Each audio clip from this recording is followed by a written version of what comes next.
നമസ്കാരം. ഞാൻ ഈ അടുത്താണ് ആടുജീവിതം പടം കണ്ടത്. ഞാൻ കാത്തിരുന്നൊരു പടമാണ്. എന്താ പറയുക, പൃഥ്വിരാജ് ഒരു നന്നായിട്ട് ചെയ്തിട്ടുണ്ട്. പക്ഷെ എനിക്ക് കുറച്ചും കൂടി തോന്നുന്നു, എന്തായാലും ഇനി കാണാത്തവരുണ്ടെങ്കിൽ, ഒരു ആൾക്കാരൊക്കെ ഈ പടം കണ്ടിട്ടുണ്ടെന്നാണ് നമ്മുടെ വിശ്വാസം. കാണാത്തവരുണ്ടെങ്കിൽ നജീബിന് വേണ്ടിയിട്ടും അതിന്റെ സംവിധായകന് വേണ്ടിയിട്ടും ആ പടം കാണാമെന്ന് പറയുള്ളൂ. പൃഥ്വിരാജ് എന്ന് പറഞ്ഞു കഴിഞ്ഞാൽ കഥാപാത്രത്തിന് വേണ്ടി അങ്ങനെ ചെയ്തിട്ടുണ്ടെങ്കിലും തന്നെ നമ്മുടെ നജീബ് എന്നൊരു മനുഷ്യനുള്ളതുകൊണ്ടാണ് ഈ കഥ ഉണ്ടായതും. പിന്നെ ബ്ലസ്സി എന്ന സംവിധായകൻ 16 കൊല്ലത്തോളം ഇതിനു വേണ്ടി മാത്രം ചെലവഴിക്കാന്ന് പറഞ്ഞു കഴിഞ്ഞാൽ അതൊരു വലിയ സംഭവമാണ്, ചെറിയൊരു സംഭവമല്ല. പൃഥ്വിരാജിനെ സംബന്ധിച്ച ഒരു വിഷയമല്ല. കാരണം അതിനുശേഷം ആള് ഈ കുറച്ച് കൊല്ലത്തിനുള്ളിൽ നിർമ്മിച്ചിട്ടുണ്ട്, സംവിധാനം ചെയ്തിട്ടുണ്ട്, കുറച്ച് പടങ്ങൾ അഭിനയിച്ചിട്ടുണ്ട്. അപ്പൊ ആളുടെ വർഷങ്ങളൊന്നും പോയെന്ന് പറയാൻ പറ്റില്ല. പക്ഷെ സംവിധാനം വേണ്ടിയിട്ട് ആ പടം എല്ലാവരും കാണണമെന്നാണ് എനിക്ക് പറയാനുള്ളത്. പിന്നെ ഈ കുറച്ച് ഇന്റർവ്യൂസ് അടുത്ത് കാണുകയുണ്ടായി പൃഥ്വിരാജിന്റെ. എനിക്കെന്തോ പുള്ളിക്കാരൻ്റെ ഇപ്പോഴും വലിയ വലിയ വർത്തമാനങ്ങളിൽ നിന്നും ഒരു കുറവ് വന്നിട്ടില്ല എന്നാണ് തോന്നുന്നത്. നമ്മുടെ നാട്ടിൻപുറങ്ങളിൽ പറയില്ലേ വലിയ വർത്തമാനം, അങ്ങനത്തെ ഒരു സംഭവമാണ് എനിക്ക് പലപ്പോഴും ആളെ ഇന്റർവ്യൂവിൽ കാണാൻ കഴിഞ്ഞിട്ടുള്ളത്. എനിക്കതൊക്കെ കാണുമ്പോൾ പുള്ളിയോട് കുറച്ച് കാലങ്ങളിലേക്ക് ബാക്കിലേക്ക് എൻ്റെ ഓർമ്മകളിലേക്ക് പോകുമ്പോൾ പുള്ളി മുന്നേ പറഞ്ഞ കാര്യങ്ങളും ഇപ്പൊ പറയുന്ന ചെയ്തുകൊണ്ടിരിക്കുന്ന കാര്യങ്ങളൊക്കെ ആയിട്ട് ഒരുപാട് വ്യത്യാസങ്ങൾ വരുന്നുണ്ട്.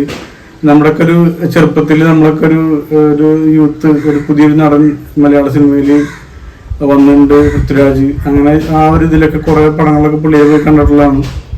പിന്നെ ആ സമയത്ത് ആളൊരു നമ്മുടെ ലാലേട്ടൻ്റെ മമ്മൂക്കൊക്കെ വയസ്സിനനുസരിച്ചുള്ള കഥാപാത്രങ്ങളിലേക്ക് ഒതുങ്ങി യുവാക്കൾക്ക് കൂടുതൽ അവസരങ്ങൾ തരണം രീതിയിലൊരു പ്രസ്താവന നടത്തുകയും അങ്ങനെ പറയുകയും പിന്നെ പുള്ളിക്കാരനോട് എന്താ വിലക്കോ കാര്യങ്ങളൊക്കെ ആ സമയത്ത് ഉണ്ടായിട്ടുണ്ട്. അപ്പൊ എന്നെ സംബന്ധിച്ച് ഞാൻ അന്നല്ല ഇപ്പോഴും ഒരു കട്ട ലാലോട്ടം തന്നെയാണ്. നമുക്ക് ആ സമയത്ത് അതൊക്കെ കേട്ടപ്പോൾ ഭയങ്കര വിഷമങ്ങളായിരുന്നു. കാരണം പുള്ളിക്കാരനത് അങ്ങനെയൊന്നും പറയാൻ പാടില്ല. കാരണം ആളൊരു സാധാരണ നമ്മുടെ അന്നത്തെ ഇപ്പൊ ദിലീപേട്ടനോ അല്ലെങ്കിൽ ജയറാമേട്ടനോ അല്ലെങ്കിൽ ഇന്നത്തെ കഥാപാത്രങ്ങളായിട്ട് വന്നിട്ടുള്ള നമ്മുടെ നിവിൻ പോളി, നമ്മുടെ ടോവിനോ, ഇവരൊക്കെ പറയുകയാണെങ്കിൽ അതിനൊരു ഇതുണ്ട്. കാരണം അവരൊക്കെ കഴിവ് എന്തെങ്കിലും തരത്തിലുള്ള തെളിയിച്ചിട്ടോ അല്ലെങ്കിൽ ചാൻസ് തേടി നടന്ന് അങ്ങനെ കുറച്ച് ബുദ്ധിമുട്ടിട്ടൊക്കെ വന്നവരാണ്. പുള്ളിക്കാരൻ്റെ ഒരു മേൽവിലാസത്തിൽ സിനിമയിൽ വന്നതല്ലേ. സുകുമാരൻ എന്ന നടൻ, മല്ലിക ചേച്ചി എന്നൊരു നടി, അവരൊരു മകൻ എന്നുള്ള ലെവലിലല്ല ആള്. എന്തെങ്കിലും പ്രത്യേകിച്ച് എന്തെങ്കിലും ഒരു കഴിവ് കാണിച്ചിട്ടോ അല്ലെങ്കിൽ തെളിയിച്ചിട്ടോ വന്ന ഒരാളല്ല. അവരൊരു മേൽവിലാസത്തിൽ വന്നൊരു ഔദാര്യത്തിൽ, അങ്ങനെയാണ് എനിക്ക് അതിനെ അങ്ങനെ കാണാൻ പറ്റുന്നത്. അവരൊരു ഔദാര്യത്തിൽ വന്നൊരു നടനാണ്. അല്ലെങ്കിൽ പുള്ളിക്കാരൻ അങ്ങനെ വരില്ല. എത്രയോ കഴിവുള്ള ആളുകൾ പുറത്തുണ്ട്. അപ്പൊ അതൊക്കെ ആലോചിക്കുമ്പോൾ പുള്ളിക്കാരൻ ഇപ്പോഴും അതുപോലുള്ള വലിയ വർത്താനങ്ങള്, നല്ല നല്ല പടങ്ങൾ നിർമ്മിക്കാൻ വേണ്ടി ഞാൻ ഇവിടെ ഉണ്ടാവുമെന്ന് പറഞ്ഞിട്ട് ഒരു കടുവ എന്നുള്ള പടം ഇന്നാള് നിർമ്മിച്ചിട്ടുണ്ടായി. ഞാനൊക്കെ പോയി കണ്ടാണ്. പ്രത്യേകിച്ച് വലിയ ഒരു നല്ല സിനിമ എന്നുള്ള രീതിയിലൊന്നും എനിക്ക് തോന്നിയിട്ടൊന്നുമില്ല. നമ്മളതൊന്ന് ഷാജി കൈലാസിന്റെ പടം എന്നുള്ള ലെവലിലാണ് നമ്മളത് കാണുന്നത്. പുള്ളി ഒരു പേരിന്റെ എന്തോ ഒരു ചെറിയൊരു കേസും എന്തോ കാര്യങ്ങളൊക്കെ ഉണ്ടായപ്പോ 2 ദിവസം കഴിഞ്ഞപ്പോ അത് പേരിന്റെ ഒരു ഇത് മാറ്റി, ചെറുതായിട്ടൊരു പേരിന്റെ ഇത് മാറ്റി എന്തോ സംഭവം ചെയ്തിട്ട് ആ സമയത്ത് ഒരു ഇന്റർവ്യൂ ചെയ്തപ്പോൾ അത് ഞാൻ കണ്ടു.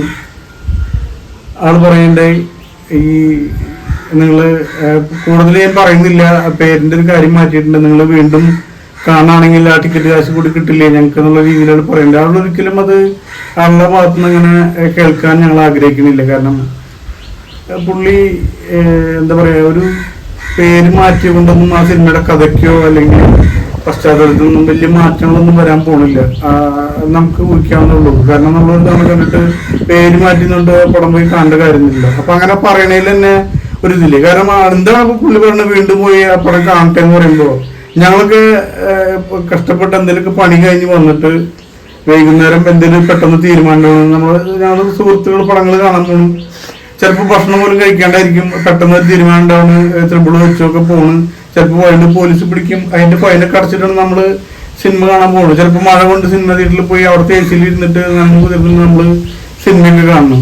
പുള്ളി പറയേണ്ടത് എന്താ വിചാരിക്കണേ, നമ്മളെന്താ AC കൈകാലം നീട്ടിയിരുന്ന് വെറുതെ വീട്ടിലിരുന്നിട്ട് നേരം പോക്കിന് എന്നൊരു പടം കാണാൻ പോവാം, അങ്ങനെ വിചാരിച്ചിട്ടല്ല ഞങ്ങൾ പടം കാണാൻ പോകുന്നത്. ഞങ്ങളുടെ ആ പൈസക്കൊക്കെ വാല്യൂ ഉണ്ട്, നിങ്ങൾ അതും മനസ്സിലാക്കണം. അപ്പൊ നിങ്ങളുടെ കാര്യങ്ങളൊക്കെ ഈ അടുത്ത് മമ്മൂക്കായിട്ടൊരു സ്റ്റേജിൽ അവള് ഇങ്ങനെ ഷെയർ ചെയ്തപ്പോൾ ആള് പറയണ്ടേ മമ്മൂക്ക ഡേറ്റ് തന്നാ അപ്പോ പടം ചെയ്യാൻ തയ്യാറാണെന്ന്. ഇപ്പൊ മോഹൻലാലിനെ വെച്ച് 2 പടം ചെയ്തു, മമ്മൂക്കനെ വെച്ച് പടം ചെയ്യാന്ന് പറയുന്നത്. എന്താണ് മലയാള സിനിമയിൽ വേറെ നടന്മാരും ഇല്ലേ? പുള്ളിക്കാരൻ പണ്ട് ഒതുങ്ങിയിരിക്കണമെന്ന് പറഞ്ഞ ആൾക്കാരെ വെച്ചിട്ടല്ലേ ആളിപ്പോ പടം ചെയ്യാൻ പോണ്. പക്ഷെ ഒരു 10-17 കൊല്ലം 8 കൊല്ലം ആയെന്ന് തോന്നുന്നു പുള്ളിയാണ് പറഞ്ഞിട്ട്. എന്തായാലും ഒരു കാര്യം നമുക്കൊരു സന്തോഷമുണ്ട്. കാരണം ആളങ്ങനെ പറഞ്ഞിട്ട് ഇത്രയും വർഷങ്ങൾ കഴിഞ്ഞിട്ടും ലാലേട്ടനും മമ്മൂക്ക തന്നെയാണല്ലോ എപ്പോഴും മലയാള സിനിമയിൽ അവർ കഴിഞ്ഞിട്ട് തന്നെ ഉള്ളൂ. ബാക്കിയുള്ളവര് അങ്ങനെ ഒരു ഇത് ആൾക്കുണ്ടല്ലോ, അല്ലെങ്കിൽ ഉണ്ടായിട്ടുണ്ടല്ലോ എന്നൊരു സമാധാനമുണ്ട്. അപ്പോ അങ്ങനത്തെ ഒരു ഇത് ഭയങ്കര വിഷമമുള്ള കാര്യമാണ്. പിന്നെയെങ്കിലും ഇങ്ങനെയുള്ള കാര്യങ്ങളൊക്കെ പറയുമ്പോൾ ഒന്ന് സൂക്ഷിച്ച് പറഞ്ഞു. ഞങ്ങൾ കാണികൾ ഇതെല്ലാം കണ്ടുകൊണ്ടിരിക്കണമല്ലേ, നമുക്ക് കാണുമ്പോൾ ഒരു വിഷമമുണ്ട്. ആള് നിങ്ങൾ ഇപ്പോൾ ഒരു പ്രമുഖ സംവിധായകന്റെ അടുത്ത 10 പടങ്ങളുടെ കഥ എനിക്കറിയാം. അങ്ങനെയുള്ള കുറെ കഥകളൊക്കെ നമ്മൾ ആളെ ഇന്റർവ്യൂവിൽ കേൾക്കുന്നുണ്ട്, ഞങ്ങൾ ആസ്വദിക്കുന്നുണ്ട്. പക്ഷെ ഇങ്ങനെ നമ്മുടെ ഈ സാധാരണക്കാരിങ്ങനെ പടം കാണാൻ പോകുന്നത് കുറച്ച് ബുദ്ധിമുട്ടിട്ടൊക്കെയാണ്. അപ്പൊ അതൊന്ന് മനസ്സിലാക്കിയിട്ട് നിങ്ങൾ അങ്ങനെയുള്ള കുറച്ച് കാര്യങ്ങളൊക്കെ ഒന്ന് ചെയ്യണമെന്ന് വിനീതമായിട്ട് അഭ്യർത്ഥിക്കുകയാണ്. നന്ദി, നമസ്കാരം.